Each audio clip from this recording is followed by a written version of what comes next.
So, hi Jackie, and welcome to our podcast. It's a really big pleasure of us to have you here. Could you start by telling us a bit about yourself, who you are, and what you do for the people that don't necessarily know who you are? My name's Jacki Gemelos. I play professional women's basketball. This past summer, I was playing for the Washington Mystics WNBA team, and this season, I'm currently playing in Kayseri, Turkey. It's my 8th season overseas. I've played in Italy for 4 years, Spain 1 year, Greece 2 years, and now this is my first season in Turkey. So currently that's where I'm at right now, and I just turned 32 a couple of days ago, so I'm kind of getting towards the end of my career, but still, really happy to be playing at a high level. Okay, that's awesome. And happy birthday late, of course. Thank you. So looking back at the beginning, when did you and why did you start playing basketball and not another sport? I started when I was 7 years old. I think that my dad had a really big impact on why I started to play basketball. He played in college at Weber State in the state of Utah in America. And then he went on to play professionally overseas in Athens, Greece.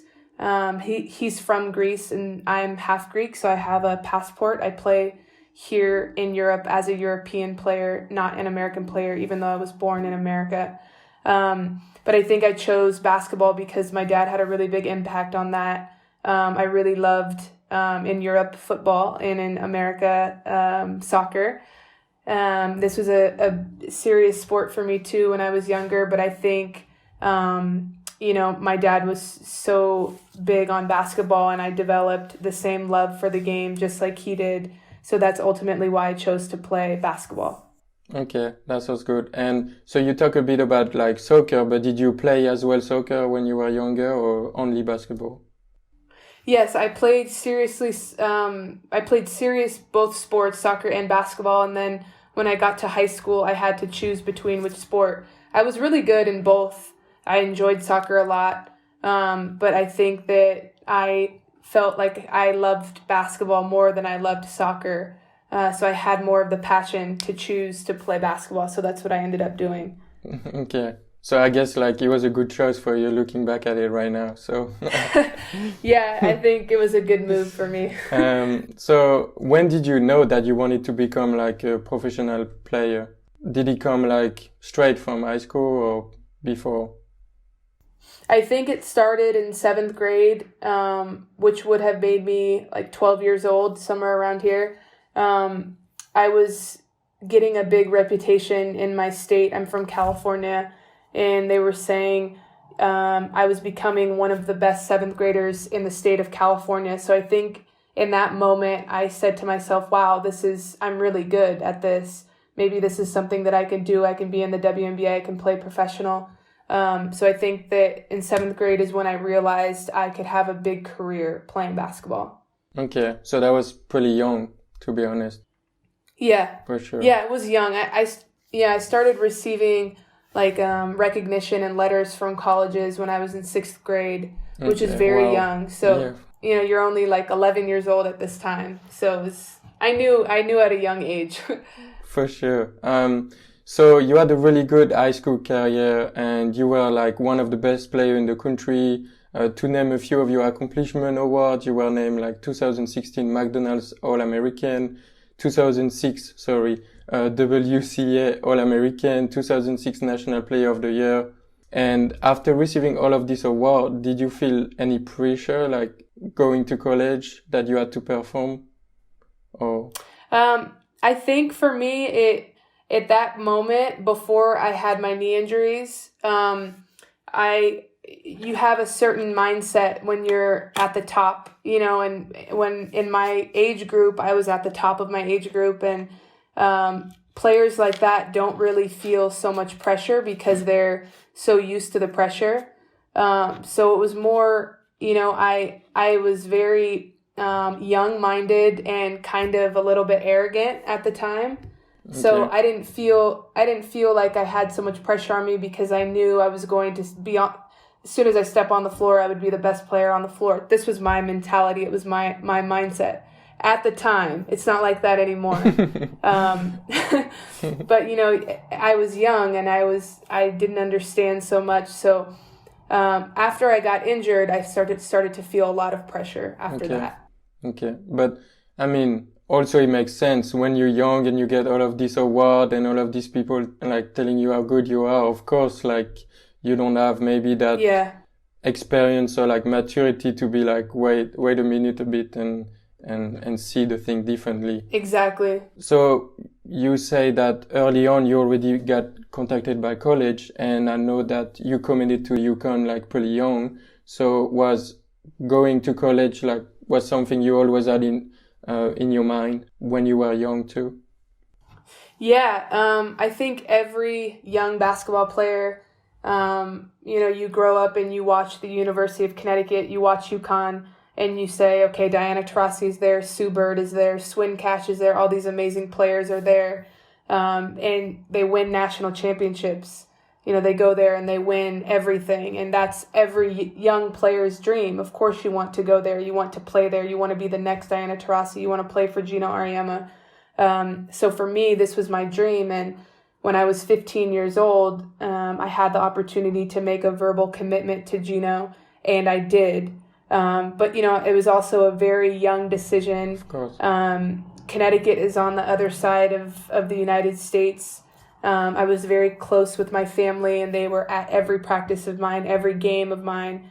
And then the thought of me not being able to have them at my games, or not being able to have them and see them anytime I wanted to, I think that I made a very young decision, and maybe I made the decision too early. So ultimately I decided to not go to UConn, and I decided to stay in California so I was closer to my family.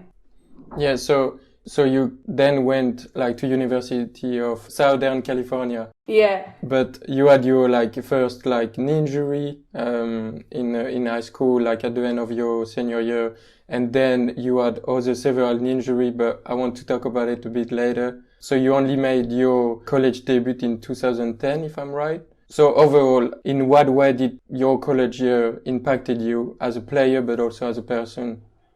That's a really good question. So yeah, you had everything correct. All the dates were right. I didn't play for almost 5 years. It was the last game of my senior year in high school, and then it went all the way until February 10th, 2014. In my fourth year, which should have been my fourth year in college. So I was sitting out, not playing for about 5 years. I think that my experience with this, it completely changed who I was as a person. I think during that time, I was going through a lot of like ups and downs of like depression and anxiety, and developing all of these things that a lot of people don't know about, because they see just someone trying to, persevere and play basketball again. Still, I was still in a very good situation. I was still at one of the best universities in the world.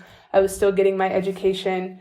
I had an amazing support system, my coaching staff, my teammates, they were wonderful.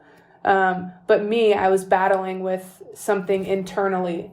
And that was, I was starting to become more shy. I started to become more reserved, and I was always this outgoing, fun, loud person.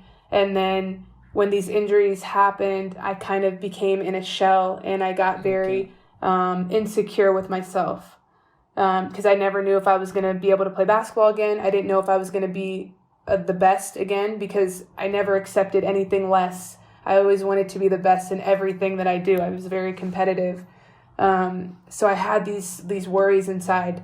So I think that my college experience, it taught me patience. It taught me growth. It taught me perseverance, resilience. I use these words because I think these words very much kind of define who I am as a person. And I realized that during those college years. Okay. Yeah, I mean, you wouldn't be where you are right now if you didn't have resilience and persistence. So I think, yeah, for sure, like those words define you like really well. I mean, I don't really know you personally because we just met now, but just by seeing and reading about you, I can definitely, like, if I will choose a word, that will definitely be resilience or persistence. So Thank you. That's nice. but despite all of this, in 2011, you were selected to represent Team USA at the World University Game in China, where you actually won the gold medal. What was it for you to be able to represent like your country at the international level? Oh my gosh, that was one of the highest points in my career.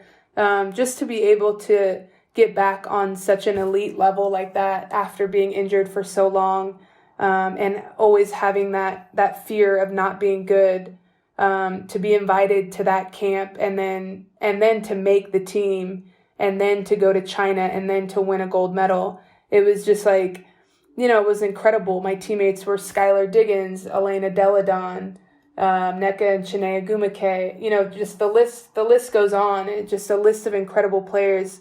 And I was one of 11 players that they chose for that team. Yeah.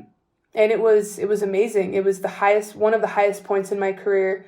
It's something that I'll never forget. And, and I have my jersey hung in my house in California. I have the gold medal, in a frame and everything. So it's special. Yeah, for sure. And then after college, when you finish college, you were like drafted by Minnesota Lynx in WNBA in 2012. So even though you had all of this injury, was it still like a dream come true, like for you to be drafted? Yeah, absolutely. My 6th year at USC, December 19th, we were in preseason, and that's when I tore my ACL for the 5th time. And for me, I had January, February, and March before they had the WNBA draft. So for those 3 months, I didn't even get to play because I tore my ACL. So I was out again for another 8 to 12 months. So the fact that I was drafted still 31st overall pick to Minnesota, it was like, oh my God, this is a dream come true. This gives me something to hold on to. This gives me a reason to continue to fight and to continue to play. So I made the decision to rehab again and to try to make this team and do it one more time. It was, I didn't expect it. I didn't know what was going to happen, but it was just like, Minnesota and Cheryl Reeve, they took a chance on me in that draft for sure. Of course. And unfortunately, like after all of this, you got released by Minnesota. Like you didn't have enough tough moment. You got another one, but it didn't stop you. And you went to Europe, and you actually made your first professional debut in Greece. First of all, did you always had in mind that you wanted to go to Europe? Was it something that you already thought about it, or something that really came up when Minnesota like released you? I think as a player from America, when you grow up in USA, your goal is always the WNBA. This is the only goal you have. You don't really think so much about playing in Europe. The older you get, the more you realize Europe has to be a part of your life because, number one, we don't get paid enough in just the WNBA season. It's a short season. And number two, European basketball is very good and it's very different, but just the thought of having to leave home and go to another country to play basketball, it's scary. So for sure, my first year, I had no idea that I would be in Greece. I think that it was the perfect place for me to play my first season. Like I said, I have a Greek passport, so I'm a Greek citizen as well. And my dad played there. My dad lived there. I have family there. So it was like really a good situation for me personally. But I never really had the dream of playing in Europe so much. But fast forward 8 years from my first year overseas, it's been the best thing in my career is being able to play in Europe. I love it here. I like it more than America. So I definitely prefer this lifestyle. I prefer this basketball. I love being here. It's definitely a part of me now. Of course. And like you talked about, like it's like a big step of your comfort zone to going from the US to Europe, and like how did you feel about that? Because you talked about like you choose to stay in California for college, and then now all of the sudden it's not even like in another part in the US, it's completely like 6,000 like kilometer away. Yeah. Yeah, I mean, it's just, it's scary. You know, it's like, you pick up, you take 2 bags with you and you go, you know, overseas across the world to a different country, to a place where you don't speak the language, you don't understand, the mentality, you know, you don't know how they play basketball, you don't know the food, you don't know how to go in the grocery store and buy things in the supermarket. You know, it's like you literally start over and you try to acclimate yourself into another world and understand how they think, because Americans versus Europeans, it's so different. And I'm sure you know that as well. And it's just, you know, it's hard, but Yeah. like I said, 8 years later, I love how Europeans live. I love how they think. So it's been good for me. Yeah, of course. But did you like at one point like did you hesitate and did you were like, do I really want to go there, or like, or was it like I love basketball, I just want to play basketball, I'm gonna go like if I need to go like in another country, like there's no problem, I'm just gonna go for it. Yeah, I mean, I had doubts at first, just like if I wanted to do this or not. But then like after I got through my first, I would say 3 seasons overseas is when I fell in love with playing overseas. But it was like those first 3 years were hard for me because I was young. I was still trying to understand and learn. And then I think after my 3rd season, I started to love Europe. And it was like, okay, this doesn't feel like a job to me anymore. It feels like a luxury. It feels like one big vacation, and I get to play basketball and I get paid to play basketball. Yeah, of course, of course. That's awesome. Yeah. So Yeah. following your time in Greece, you went to play in Italy, and then in 2015 you returned to the US and made your WNBA debut with Chicago Sky. What was it like? Because obviously you were released, and then you had all of like this experience.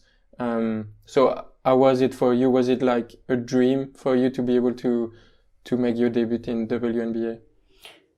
Yeah, it was another one of my high moments in my career was making my first WNBA team. And I was a part of such a special team with so many amazing players. Courtney Vandersloot, Allie Quigley, Elena Deladon, Cappie Pondexter, Tamara Young. I mean, it's just, the list goes on. It was just such a special team. We had an amazing coach, Pokey Chapman. She really believed in me. She believed in my story. She believed in my character. So I think that all of these things really helped me make the team and make the roster. But I just, you know, I remember we have keys. She gave us keys. There were 12 keys, and she gave one key to each of the players. And when she handed me my key, I just like, I lost it emotionally. I was just like, oh my God, this is everything I'd ever worked for my whole life. And I was 26 years old when I finally was, when I made the WNBA, when I made this league. And I have a tattoo on my arm here. It says 26. Okay. So that was the year I played in the WNBA, and it was one of the best years of my life. Yeah. Okay. That's awesome. That's awesome that you were able to actually make that dream come true. Yeah. So through your 8 years of like your professional career, so far you've been like moving a lot between the US and the Europe to play basketball. So you talked a bit about this experience, but how is it like for you to, is that not too difficult sometimes to always move like this and not to really have like one place where you feel like home? Because in the first season, we interviewed the basketball player like Julie Van Loo that played for Belgium. And she talked about the fact that it was difficult for her to open up to people because every year she will be moving. And so how was it for you? Yeah. First of all, I know Julie Van Loo. We played in Italy 1 year at the same time. She was in Ragusa. I was in Napoli. Really, really good player. Nice girl. I had, similar experience. I mean, every year when you change teams, you change countries, you change friends. You have to learn the culture, the language, the food, everything is so different. I was very lucky. I had the luxury of playing in Italy for four years. So things were more familiar there for me. It kind of felt more like home.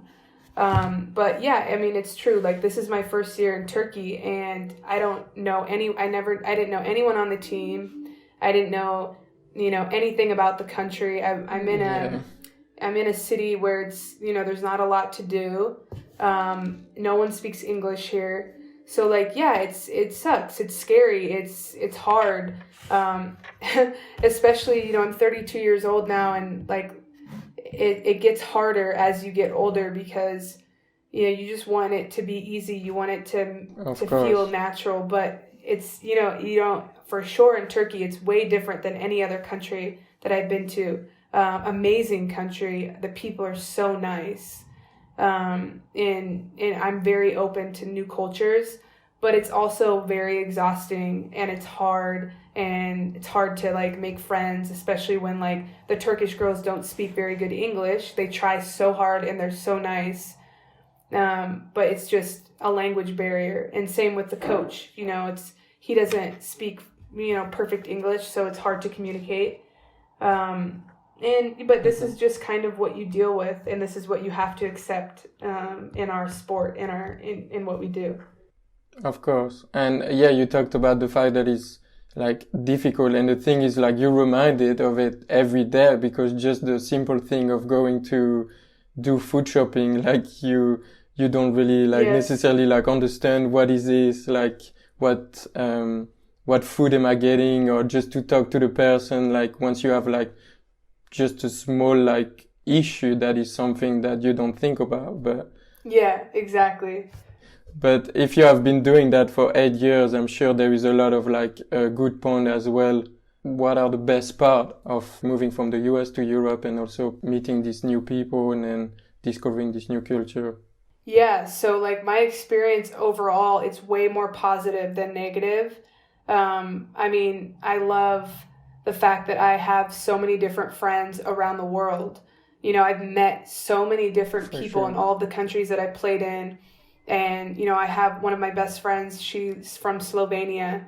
We met when we played on the same team in Italy. And then I have all my friends in Greece, and then I have my friends in Italy. And then now I have people here in Turkey. So I think building relationships is the best part about this, and being able to travel and see different parts of the world. Like for me, I'm one of the Americans that I always go do touristy things. I always go see everything that I can see, because I love to travel. I love to see new things. So really indulging myself into the culture, and understanding how they live, why they do this, why they think this way, why they do that. It's important for me because it makes me more, well-rounded. And I appreciate this so much, because I think living in Europe has made me more mature. It's made me a better person. It's made me just, appreciate more things and experience more things. Like basketball has given me this opportunity to do all of these things that most people don't get the chance to do. So I love it, and I have way more positive things than negative things to say. Of course, that's awesome. So yeah, you will say that you've grown as a person like a lot from if you will have stayed in the US, for example. Mm-hmm. Yes, for sure. I think, you just develop more of a mindset, and you have a more like well-rounded way of thinking. It's not just one-dimensional. Like Americans think that their idea is the right way, nothing else, and they believe you should work, never stop. Try and be better than the person next to you. But in Europe, it's like, it's more relaxed. It's more, let's enjoy life. Let's go have a coffee. Let's move at a slower pace, but let's enjoy what's around us. And I think that, they appreciate the life more here than we do in America. Yeah. I mean, it's different, two different cultures. So I can, completely like agree with you. Yeah. And so in 2018, you were like selected to represent the Greek national team, what did it mean to you as your dad is from Greece, like you talked about before?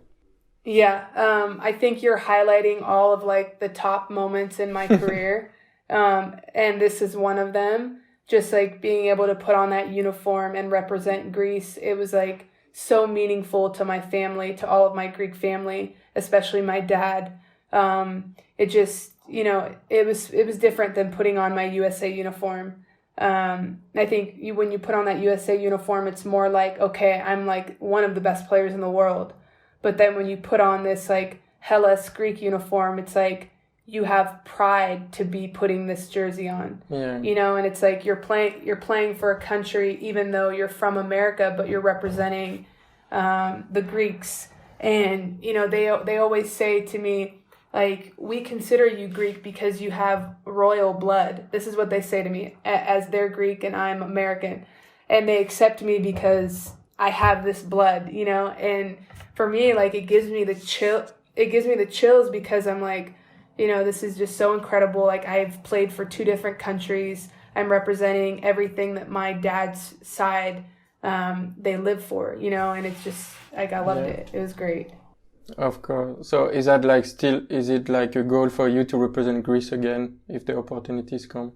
Yes, of course. I mean, I feel very much a part of the national team. I didn't play with them in November for qualifications this past November because I'm working through some things and trying to get healthy and be good for my club here in Kayseri. But I think in the future hopefully we'll qualify for Eurobasket this summer, and that's the goal. So if we qualify for Eurobasket, depending on if I play WNBA or Eurobasket, both situations are really good, but I definitely have hopes to still remain with the national team if, my body allows me to and everything. Of course. That's awesome. Thank you. So we've talked a lot about like all of the different like awards that you got and all of the different like awesome things that you've been experienced to, but after being a professional basketball player for 8 years, like 8 seasons now, what would you say success mean to you? Is that like the awards? Is that like playing the sport that you love, traveling around the world? Like, if you could define what success means for you. I think for me, if I had to define success, it's just like living my dreams and doing everything that I always wanted to do. And that was to play at a high level, to be happy, to get paid well because you have to live, you have to have a comfortable life. And I've gotten all of these things. I think that I've gotten success out of playing the game of basketball because it's fulfilled me internally. It's fulfilled my soul. I'm happy. I love what I do. I get to travel.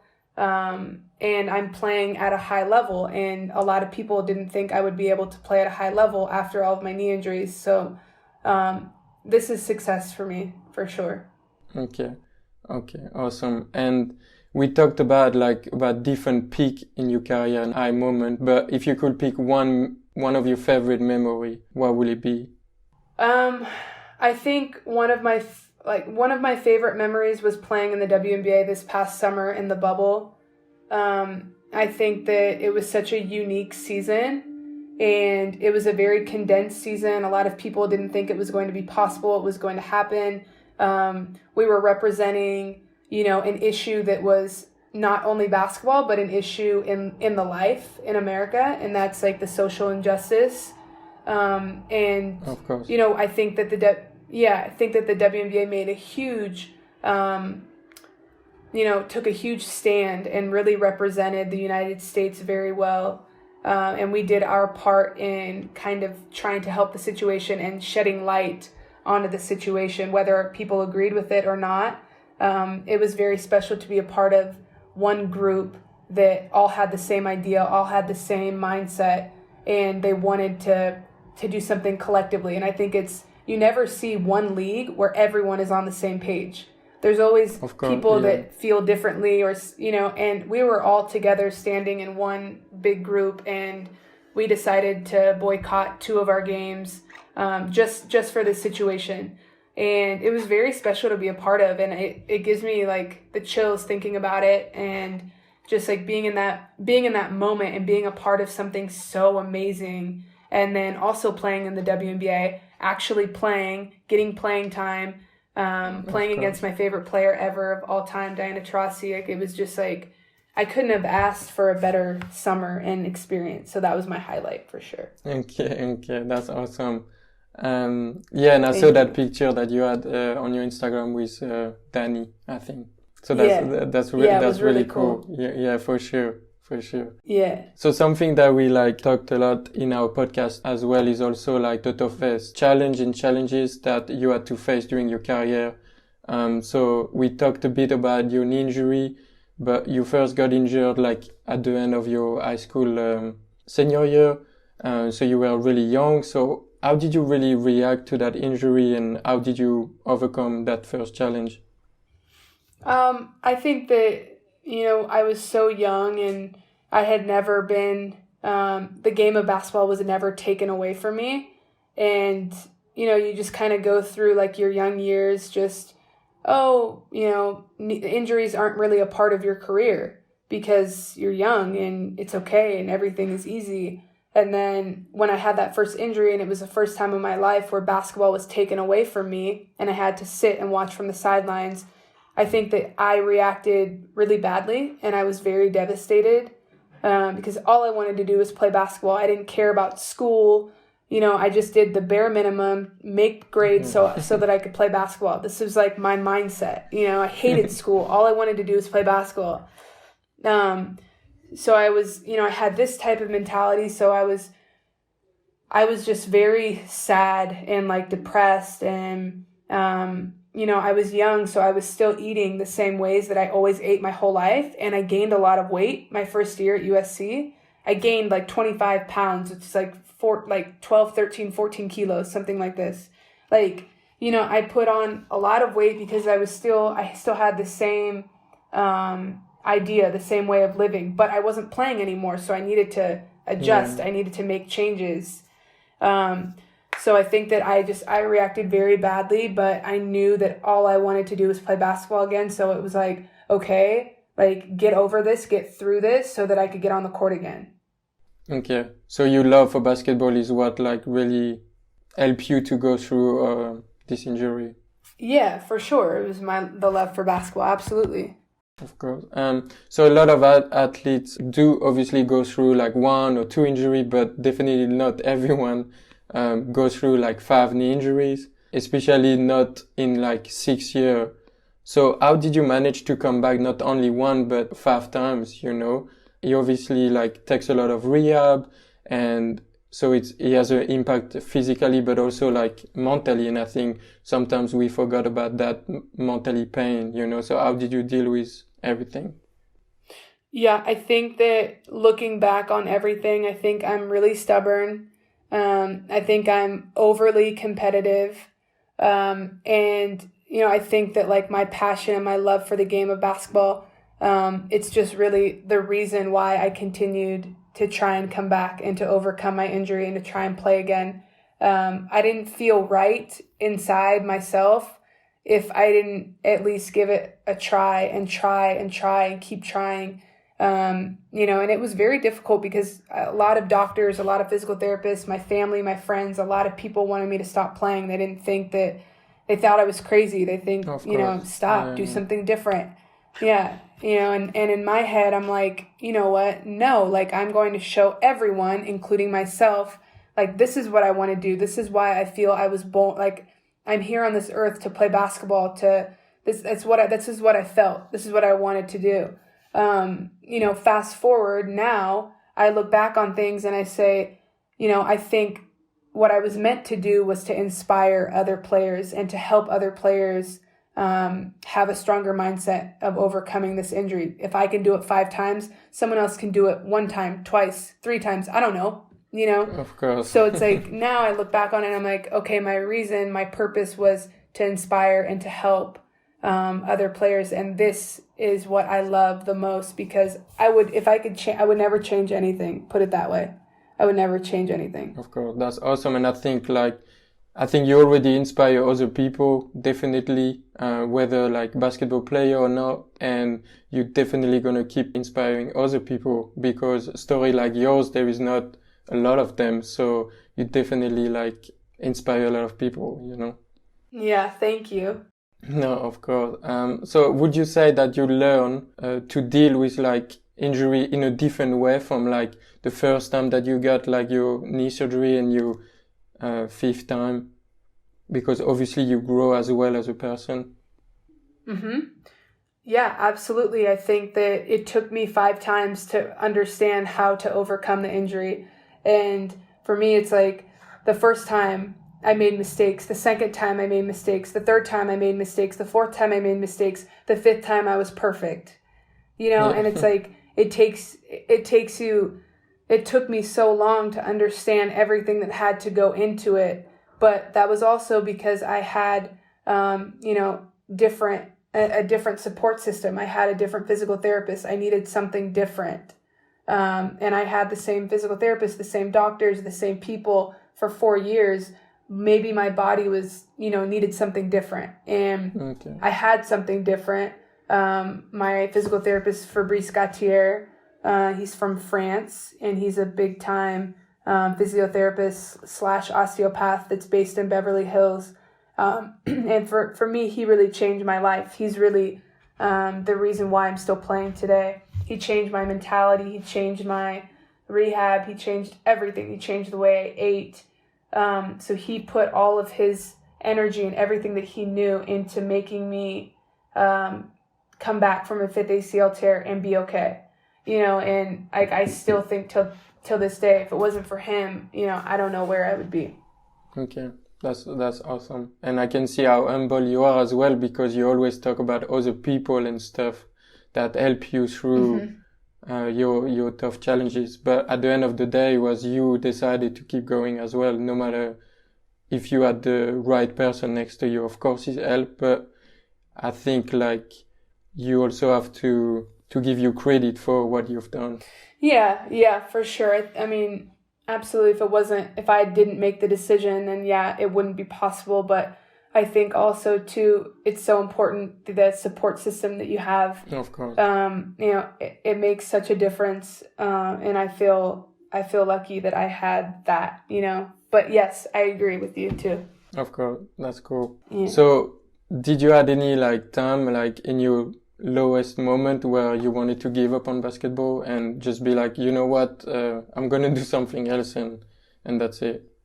You know, I think, of course, I had those moments where I was like, okay, maybe I need to think twice about this, but it never lasted very long. Like these thoughts in my head, it never lasted so long. And it was like, okay, I gave myself these days or whatever it was to feel sorry for myself and to ask why me? Why do I deserve this? And blah, blah, blah. And then like always eventually something switched and it was like, okay, you know, it's time to plug back in. It's time to refocus. It's time to do what I know I'm going to do anyways. So let's start it now. Let's get back on track. Let's get going. But yeah, I mean, of course, I think I would be literally clinically crazy if I didn't have those like doubts. You know, but it's like I said, they didn't last very long. Okay. Yeah. So after all of these challenges, you didn't give up and you kept going, and we talked about resilience and persistence. Like, where do you think this come from? Like, and why you are so resilient and persistent? I think it starts from my parents. My mom is a breast cancer survivor. She's an ovarian cancer survivor. She's had a stroke. She's been through very many hard times in her life.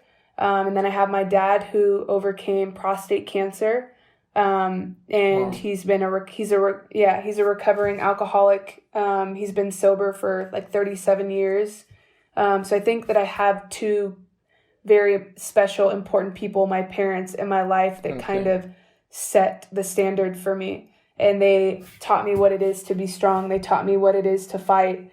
So I think that I got this like instilled in me at a really young age, and they kind of like molded me into this person that I am. And I give them all the credit, because if it wasn't for them, if I had different parents, like I probably this wouldn't be my story. Okay. That's amazing. Yeah, for sure. Thanks. So with this experience that you have, what would you say are the most important key for anyone facing adversity to actually overcome it? Yeah, for me, it's just like everyone is going to face fear at some point in their life, but I think, confronting your fears and actually looking at them straight in the face and still trying to achieve what you want to achieve and, make your dreams real life and realistic. You have to put yourself in uncomfortable situations in order to be great. Nothing comes easy. And I think that like, if you have a passion, if you like something and you love something, like it's not often that you meet people that love what they actually do. So it's when you love something and this is what you see, no matter what other people are telling you, it's up to you and it's what you want in your life. And like another thing I always say is like, I think that like your tribe, your support system is so important. Like just having people around you that want the same things for you and they want you to do well. And they see your visions, they see your goals. Like, I think that this has been huge in my life. And I really like strongly encourage people to have those good influences around them. Yeah. Okay. That's a good one. I completely agree with you. Yeah. So you yeah. Talked about like one of your tattoo, but you actually have a lot more tattoo, and I've heard that many of them have a like special meaning for you. Mm-hmm. I'm especially like intrigued by two that I saw on your Instagram. The first one is like one that you got not too long ago, like I just didn't quit. Mm-hmm. Also like Jason Tatum has the same one, player from the NBA. Mm-hmm. And the second one is also the one that you have like just in your knee. I think it's below your scar. It's the magic of risking everything for a dream that nobody sees but you. Do you mind sharing what are these tattoos and maybe also other one mean to you? Yeah, well, the two that you just described are my favorites. And like they mean so much to me. They're very obvious. Like when I say it's the magic of risking everything for a dream that nobody sees but you, it was inspired by my story and just everything that I had been through, with so many different doctors and physical therapists and friends and family that wanted me to stop playing. But I still had this dream, and like nobody saw the dream except me. So it was like, I risked so much, my body, my happiness, like whatever it was, I risked so much to be able to see this dream, unfold and actually happen. And then the I just didn't quit. Self-explanatory. Yeah. I just didn't quit. You know what I mean? Yeah. And like when I saw that on Jason Tatum, I just like fell in love with it, and I was like, oh my God, I have to copy him. Like whatever. I'm going to get it. And then I have on my leg overcome, which is a word that it's like my favorite word in the world. I think that it describes who I am. I've overcome these injuries. And it's also, I started like a sports apparel clothing line that I named the Overcome brand. And that's been really fun for me. It's a hobby. It's nothing serious, but it's just something I really enjoy doing. And then a lot of the things that I design or create, it's like things that mean something to me. It's like inspirational things, quotes, motivational things that like have helped me. And then I just like to put on t-shirts or sweatshirts or something like this. And I think a lot of people can relate to a lot of the things that I put out there, So that's, my Overcome tattoo I really love. I literally got so many tattoos, like I can't even explain all of them, but like the main ones, like I have here on my forearm, it's Mahiti Kipsihi in Greek, it means fighting soul.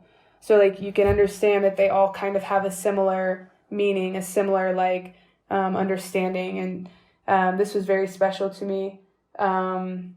I have 26 on my forearm, like the year that I made the WNBA, which was like a huge year for me. And then I have like on the back of my calf, this was inspired by one of my friends, Tamara Young. She also has a clothing line. She's a WNBA basketball player. She's got a lot of tattoos. But it's just believe in yourself, and then highlighted in red, be you. And I think that that's like always been me. I've always believed in myself. I've always been myself no matter what. And this was like something that I really loved. So yeah, those are some of my favorites. That's awesome. So it was important for you to actually put them on your body, to have them every day with you. And yeah, I mean, my mom always says, like, why don't you just write it down on a piece of paper or like draw a painting or something? Why do you have to get everything tattooed on you? And she has a big problem, or used to have a big problem with my tattoos. But now it's just kind of a part of me, and it's like who I am. And like, yeah, so I'm just very emotional. I'm an emotional person, and I'm just someone who loves tattoos. And when I really like feel something, when I love something, I get it. That's just who I am. Yeah. Yeah. That's awesome. And actually, like, it was pretty funny because we were like doing this like research on you for this interview and doing this, and then we watched that movie, $1 Million Baby. Oh yeah, the boxing movie. Yeah, exactly. And the quote that you have on your knee is actually like in the movie and then it's like Morgan Freeman that say it. The one like, it's the magic of risking everything for a dream that nobody sees but you. And then I didn't know it was in that movie. Yeah, so it's actually... That's so cool. And yeah, and we actually watched this movie like Friday, and we actually look at each other and we were like, wait, is that not the quote from Jacki on the knee? And we saw like it was just... Oh my funny. God, that's Yeah. crazy. That's cool. See, I didn't even know that. Yeah, so like, yeah, it was just like, I don't know. I guess it was fate, yeah, or something, yeah. I don't know, it was just fun. Wow, that's so cool. That's really cool. And you should definitely watch it again. It's a really good movie, so... Yeah, no, I'm gonna watch it now, like, for sure, now that I know that's where the quote's from. I didn't know that's where the quote was from. One of my old coaches, he actually sent me this quote, and he had my picture on it, and I was like, oh my God, I love this quote. I'm gonna put this as a tattoo for sure. But I didn't know where it came from. Yeah, so that's really, there we go. really you neat. have it now.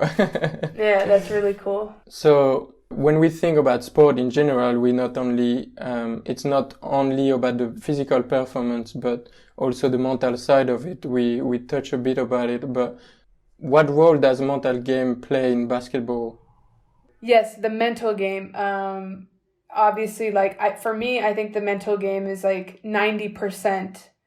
Like, it's so much. And I do a lot of reading about, like, I have books and stuff that I've read about the mind. And I think that maybe this is why I have this idea that how important the mind is. And like how not as important like the physical part of it is. It's like so much the mind. And a perfect example is like when I was in high school, I had the mentality of I was the best player no matter what. And then after I had all these injuries trying to come back, I was so unsure of myself and my mentality was so messed up. And it took me a long time to get to a high level, again. So I think that like the mental aspect of it, if you have a healthy mind, you're playing good, you're enjoying it, you're happy, and when your mind is not so strong, everything is shit. You don't feel good. Yeah. Your mentality, it affects everything around you and your life. So for me, mentality is so important. And, I've been able to speak with a lot of people, and I've had, a fortunate luxury to be able to talk to a lot of professionals and help with the mind aspect of the game. Of course. And would you say it's like as important as the physical game? Oh yeah, I think it's more important than the physical game for me. I think when the mentality is good, everything else is taken care of. Basketball and sports, they're so repetitive. We know how to play. We've been doing this our entire life. Of course, there's always room for improvement. You can always learn. But when the mentality is solid, everything else is easier. Okay. This is my opinion. Okay, that's cool. So in order to get like where you are today, you obviously like had to work extremely hard physically, but you also require a lot of like inspiration, motivation, determination. and resilience, like we talked about it before. Growing up, what and who was your biggest inspiration and motivation every day? My family, for sure. But I think like as like an icon, someone like professionally that I looked up to, Michael Jordan, Pistol Pete Maravich, Diana Taurasi. These are three people that have impacted me and my life as players more than anything and more than anyone. Just like their mentality and like the champion that they are, like how much work they put in, how hard they're working, how strong they are mentally, how they take care of their bodies, how they treat their teammates. They're just such professionals and they're such warriors and they're such champions. I think for me that like carried everything such a long way. And seeing those people, they were my inspirations in my life. Okay, that's awesome. Is that something that still motivates you today, or do you have like other inspiration now that you're older? Yeah, I mean, I think just sports in general and just like hearing sports and just like hearing, what people go through every day, just different athletes. I think so many people are inspirations to me in my career. And so many different stories have like resonated with me and made me feel something. And like for me, that's what I live for. I live for like hearing about people's struggles and adversities and how they've been able to overcome and come out of it. So I love following the Players Tribune. It's one of my favorite platforms. And I love seeing the stories and listening and hearing about the struggles that people have gone through. So I think that all of these athletes have inspired me along the way. Okay. That's cool. Yeah. And so playing basketball like for so many years, what would you say that he has taught you, not on the court, but also off the court as well? I think patience. I think teamwork. I think communication. I think leadership. These are all things that the game has done for me. It has made me who I am today. I've developed into someone that I'm happy with, and I wouldn't be this person if it wasn't for basketball and everything that I endured within it. Okay. So you will say like sport is like life basically, and what you learn you can actually apply in your life every day. Oh yes, 100%. Okay. So you talked a bit about it, but aside from playing basketball, you also created your brand called like Overcome. Yes. Can you tell us a bit more about it, and where did you get this idea, and why did you like actually start it? Yeah. So I have always loved the idea of watching people create like a clothing line. I think being in Los Angeles and seeing a lot of my friends that have developed a clothing brand or line that represents them, I was able to see that and how they did it and how it unfolded. And when I entered the WNBA, I became close with a friend of mine, Tamara Young, and then watching her develop her line and see how successful she was with it and how creative she was able to be within it. I think that that's really what triggered me to want to do one of my own. So I just kind of wanted to make mine more so about, I wanted to have some sort of like online, quote unquote business, something that I could do while I'm traveling, something that can take my mind and everything off of basketball, something different. So I thought, what better way to do it than start a clothing line and have it represent who I am. And that's like, everyone knows of me as the girl who has overcome 5 ACL injuries and still is playing in the WNBA. So it's like, why not use that, and why not, do motivational, inspirational things around clothes? Because I love style. I love clothes. I love streetwear. I love basketball clothes, and it just like, it made sense to me to want to do this. So I decided that's what I wanted to do. And I wanted it to be about overcoming adversity and like things that inspire people and like they're proud to wear. Of course. And I had a look at some of your clothing and saw that some of them also were specifically about female athlete and about empowering women. So that the equality question, like within sport, is something that thankfully has gotten more attention over the past year, especially like this year. And also the fact like with also the US soccer team and Morgan Rapinoe and Alex Morgan, Megan Rapinoe, sorry. And so based on your experience, like what do you think can be done differently or better? Because obviously it's not the same as guys in terms of like structure, conditions, salaries. Yeah, I mean, this is such a hard topic because the obvious answer is women don't generate as much money as men do. But I think that the more visibility that we can get on big networks like ESPN, people will watch and people will see it's not just, bullshit basketball. It's good basketball. And if they can be more open-minded to this and actually watch, the numbers for our visibility in the WNBA this summer were up extremely high. And that's because we had the opportunity to be on such a big platform. So given that luxury this summer, I think it's helped things.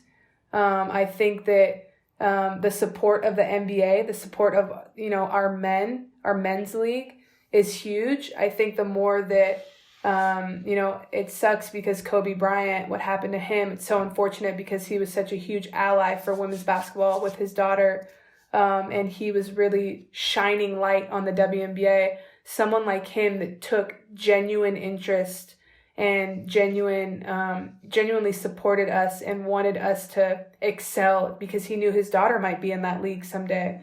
If we can have more people like him that are supporting us, like Chris Paul has done great things for us. And, there are some players out there that have shined the light on us and it's helping. That helps big time because fans and people see the NBA supporting us. So they're going to start supporting us. That's what people do. It's like a bandwagon, Yeah, of course. Yeah. So for me, those are the biggest things. And I think that with time, things are only going to continue to get better and better and better. Of course, it just takes a lot of time, unfortunately. Yeah. And it's probably not going to be while I'm playing, but that's okay. For the future, it might be. Yeah, and that's why it's also important for you to play your part into it. Because maybe, like you say, maybe you maybe not be that impacted while you're playing, but maybe the younger generation will be impacted because of what you've done. So exactly. So it's important for you to also share that with your brand. And who do you hope to reach with your brand and your message? Like, is that just people playing basketball? Is that like... Yeah, I mean, I hope to reach anyone.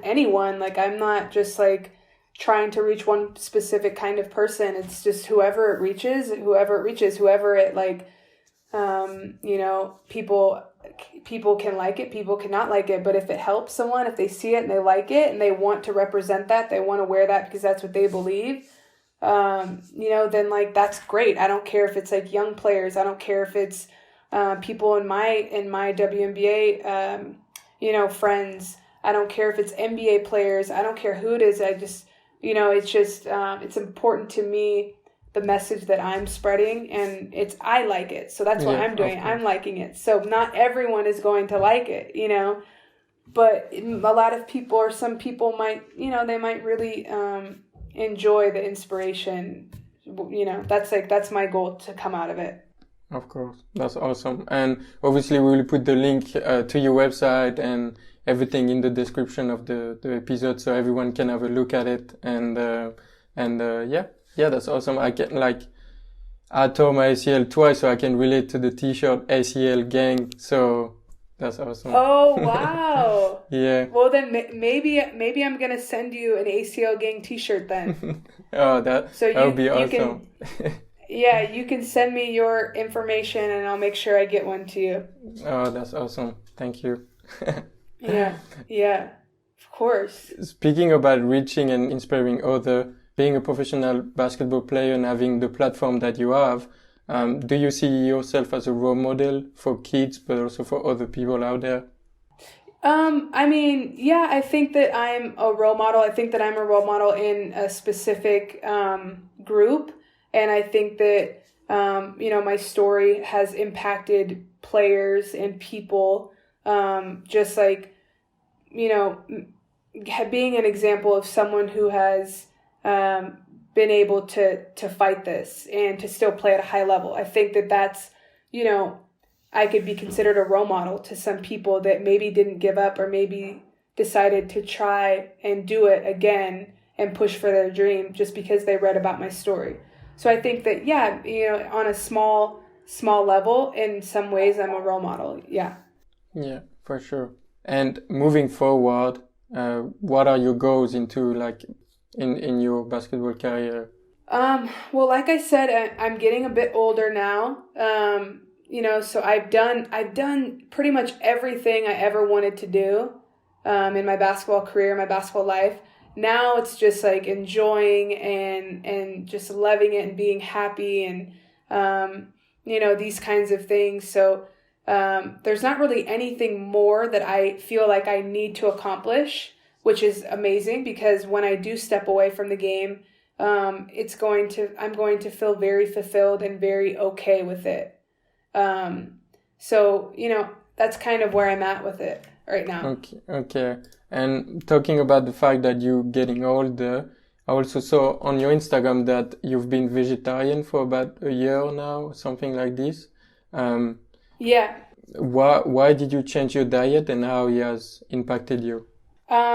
So I changed my diet, just because I wanted to do something different, and I had watched documentaries. My sister's a doctor. There's just a lot of things that inspired me to want to try to be vegetarian and to try to see if maybe my energy levels would change or I would feel better about myself if I did decide to take meat out of my diet. And I did this a little bit over a year ago, and I feel a big difference in my body structure. Just like I've been able, I lost weight from it, which I love because I like to be thin. I like to play thin. My energy levels as I'm playing were really good, were really high. I felt like I had more energy, and I felt healthier. I just felt like I was eating better. I was eating more vegetables. I was eating more fruit. I was putting better things in my body, and I just overall, my system was just better. So I tried this. The first 2 weeks was hard because I loved meat. I always ate meat. And in Europe, there's such good options and they're meat options. So it was hard for me the first 2 weeks, but now I go on with my life. I don't even think about it anymore. Okay. And do you intend of going completely vegan and taking out dairy product as well? Yes, eventually I do want to get to this point. Right, I'm not ready yet. I think I need to live in America in order to be vegan because I think there's a lot more vegan options there. Yeah. And it's just they cater more to people who are vegan because there's so many more people that are vegan there.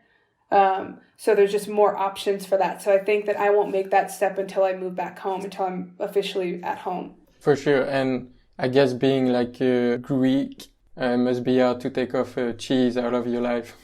Oh my God, that's gonna be that's the worst part. Cheese and eggs for me, it's I don't know how I'm gonna do it, but I vegan cheese. They don't have that here. You know what I mean? Yeah, it's true. It's true. So, so this podcast is about sharing professional athlete unique story to show that everyone's journey is different and that there are different ways to reach your goal. So if you could give one piece of advice to the people who are listening and have big dream, what would it be? Never give up on your dreams. I think that that's kind of what I represent. Just I had a dream when I was young, and if you're passionate about it, if you love it, if it's something that does something to you that nothing else can do, I say put all your eggs in one basket because so you'll never have to look back and regret and wish that you would have. And I'm all about living my life to the fullest and taking every opportunity, doing everything that I believe in, doing everything that I want to do for me because it makes me happy because we only have one life to live, Yeah, for sure. And I'm just very passionate about living your dreams and figuring out what your passion is and going for it and never looking back and giving everything you could possibly give to it. Okay. Amazing advice. So, Thank just you. to conclude, for the people that are listening, who would like to follow you on your journey, where are you like the most active in social media?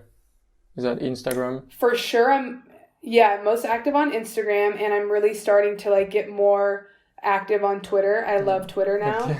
now. Like before, like I wasn't so into it, but I'm really into it now. So for sure, Instagram and Twitter are my two favorite social media handles. Of course. Perfect. So we'll put all of the link in the description, of course, as well as your website for the clothes. Awesome. So I just wanted to say like thank you so much because I had an amazing time and your story is just so inspiring. You're such a really nice person. So thank you so much for coming into our podcast. Yeah, no, thank you. And I also wanted to say too, of all the interviews that I've done, like you were very prepared and you asked like really good questions. You knew like everything about my timeline and my story. And like I can't tell you how many times I've had interviews where people like don't say the right thing or have no idea, like, and it was just very professional. And like I could tell that you really read everything. And I also had a really good time speaking with you too. So thank you for Okay. everything. Thank you so much.